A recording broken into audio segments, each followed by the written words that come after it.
The U.S. and Iran held a first round of nuclear talks in Oman and agreed to meet again on Saturday, reportedly in Italy. Trump envoy Steve Witkoff held talks with Iranian Foreign Minister Abbas Araghchi in Oman on Saturday in what was the first round of talks on Tehran's nuclear program. The White House called the meeting a step forward in achieving a mutually beneficial outcome. An Iranian official said the U.S. appears to want to reach a new agreement as soon as possible. Initial comments from Iran indicated that the sides were moving toward de-escalation. Some of the talks were indirect through Omani mediators with the U.S. and Iranian delegations in separate rooms, but there were also direct conversations and a meeting between Witkoff and Araghchi, and indications that future talks will be direct.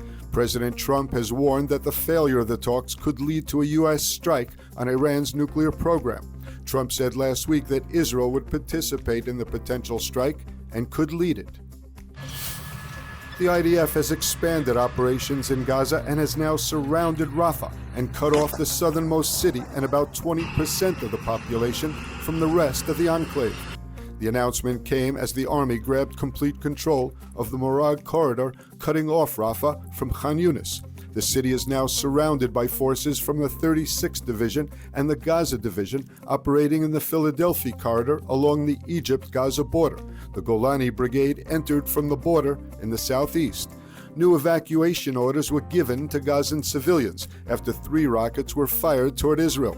Defense Minister Katz called on Palestinian civilians to remove Hamas and release all of the hostages before the IDF further expands operations in the Strip.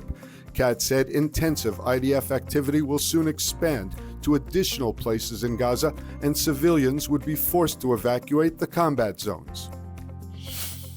Millions of Israelis were forced to shelter yesterday when the Houthi rebels in Yemen fired at least one missile toward central Israel. The missile was intercepted outside Israeli airspace and shrapnel fell in Judea near Hebron. Sirens sounded across central Israel, Jerusalem, and in some settlements in Judea and Samaria. There were no injuries reported. The Houthis claimed to have fired 2 rockets and a drone targeting Ben Gurion Airport and Sdot Micha Air Base. Nothing got close to either target. Hours after the attack directed at Israel, the U.S. struck Houthi targets in Sana'a, the capital of Yemen. The strike reportedly killed 5 people and wounded 13, targeting the Al-Sawari factory in the Matna area.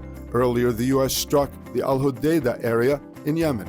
This news flash brought to you by Blessed by Israel. Experience the power of truth with ILTV News. If you're looking for quality content and captivating visuals, join our news community and become an integral part of our team as we embark on a mission to unveil the real Israel, dismantling the web of lies and misinformation that surround reporting on Israel. By subscribing to ILTV News, you will not only have access to the latest updates, but you will also amplify our message, creating a ripple effect that carries the truth far and wide. Subscribe today and help reshape the narrative. Available on the web, Android, and Apple.